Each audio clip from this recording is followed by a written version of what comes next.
Let's talk some Detroit Pistons basketball. Tonight they take care of the Atlanta Hawks.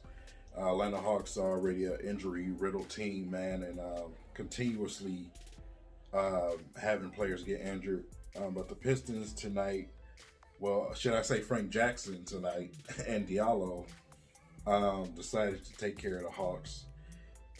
Here's the thing. The Frank Jackson situation, you understand where Mike Maloney is coming from. You know, Frank Jackson is a player that's going to give you an absolute 100%, and he's not going to let up because he's auditioning. And that's why Mike Maloney says he needs to be out of town.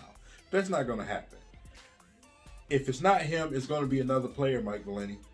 You know what I'm saying? If not him, somebody else will. All of these young guys are trying to prove themselves, but he's not the only one on the team that's fighting for a future job.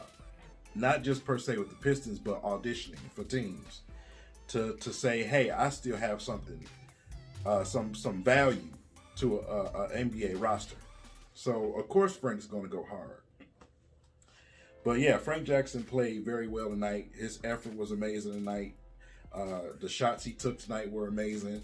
Some of those three-pointers were at least 4 feet away from the three-point line that he was shooting. Tried to get that dunk at the end. That was crazy. But, you know, Frank was doing Frank things. You know, Diallo played pretty well tonight. And it's part of the reason why I said, you know, Diallo's ceiling is higher to me because his game is a lot smoother. You know, you see the dribbling issues and the passing issues with Josh Jackson, and Diallo is far from perfect. But when you look at it, I just think Diallo has a more higher ceiling. It's not tremendously higher, but it's a higher ceiling. So those two dudes are definitely they're trying to make their statements. But Diallo played well tonight. You know, attacking the basket, using his athleticism. Felt like he could have got a few more fouls from the refs tonight. Good Lord.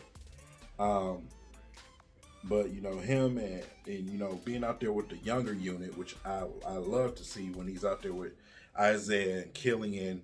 I wish, you know, it could have been Sadiq, but, you know, they kept Sadiq out. You know, the starting lineup did their job. They sat him out.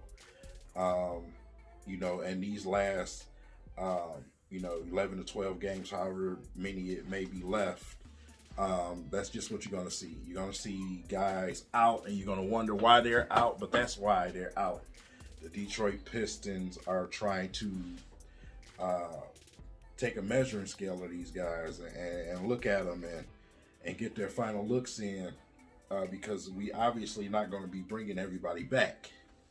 So this is the last opportunity for some of these dudes. So, you know, they're going to play hard. They're going to audition. But yeah, Killian Hayes, man, those steals tonight, first half, were amazing. We know he has amazingly quick hands. My thing is, I want Dwayne Casey to have that conversation with Killian Hayes because, you know, he's at a stage right now where it's,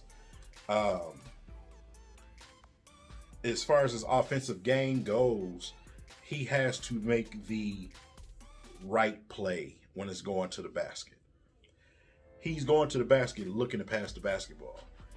And that's when you step in as a coach and say, hey, you got to go and get yours sometimes. If the best opportunity to score a basket is you attacking a basket, then that's what needs to happen. You can't go in with the mindset of, I'm going to pass this basketball to somebody.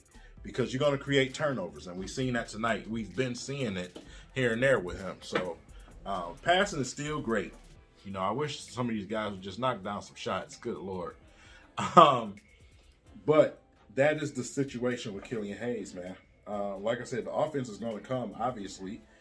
But, you know, Casey has to have that conversation, you know, with him now, you know, early and say, hey, listen, man, at this point of the season, I'm not really worried about, you know, misses and makes. I need you to be aggressive at times and go to the basket looking to score. And that's something that he's going to develop. Right now, obviously Casey had mentioned before that he's not trying to push him into that right now. It's early. Haven't even played 50 games yet. You know what I'm saying, for him. So just something in the future that needs to happen, man. But tonight it was obvious that he was looking to pass the basketball.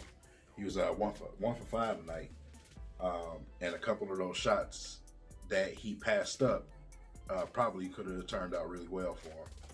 So as far as everybody else, you've seen the usual from the other guys, man. Sadiq and them, they was held out in the second half pretty much because they did their job. The starters, Jeremy Grant, I wish he would pass the basketball sometimes. It won't kill you to pass the basketball at least once or twice a game. Good Lord. Last time I checked, I think he was around 3 assists a game, somewhere around there. Could be more, should be more. Definitely in the off season, him,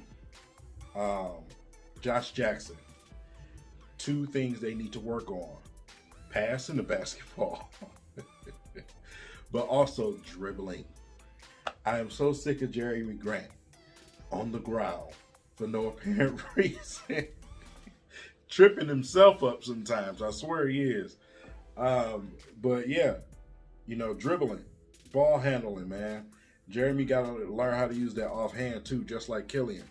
But passing and dribbling is something that he's definitely got to work on. Got to make other players better. So, I mean, that's pretty much what you're probably going to see for the rest of the season from these guys. We only got, 11, 12 games left. And, we're getting ready to head into that period where we start talking draft, when it's really, time to start talking draft during the playoffs while these other teams do what they do. And, I think the Pistons have a really good, legit chance to do something really special. Jeremy Grant came out, I was reading a story where he said himself that he thinks the Pistons are going to take a tremendous leap next season and be one of those teams that that's to be reckoned with. Well, if they can do the right thing in this draft, if they get that opportunity, if they stop winning games and add another player or two, they're only about 2 to 3 players, I would say 2 players away from really being a real competitive basketball team in the very near future. But it depends on what you get, and it also depends on the leaps that these young guys can make next season. Do they slump and step back, or do they continue to build on where they're going? Based on the type of games that they have, though, Sadiq Bey being the player that he is, Isaiah Stewart being the player that he is, Killian being the player that they are, I doubt they have that sophomore slump. I'm comfortable enough to say that they'll be moving in the right direction next season. And that's just me personally. Some of you guys might feel different, but that's just me personally. And I have no problem saying that. So, with that said, I 2 players away from really being competitive. And one of them definitely needs to be a counterpart for Isaiah Stewart. It's becoming much more obvious that we need another big man on this team. We need another presence. I'll say that on the defensive end and rebounding, because Isaiah Stewart cannot do this every single night alone. He needs that Rasheed to his Ben Wallace. I don't know how many times I got to keep trying to put that into your eye sockets. That's what they need. That's the Pistons' need. But if you got Jalen Green, Jalen Suggs, Cade Cunningham sitting there in your face, then, hey, I ain't got no problem with that. But yeah, definitely got to get that boy some help, man. I'm tired of, looking at it. I'm tired of saying it, man. And, that's pretty much it, man.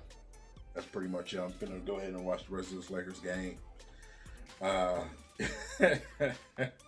y'all be safe. Enjoy y'all night, man. And love your loved ones. Y'all stay safe. I'll catch you guys later.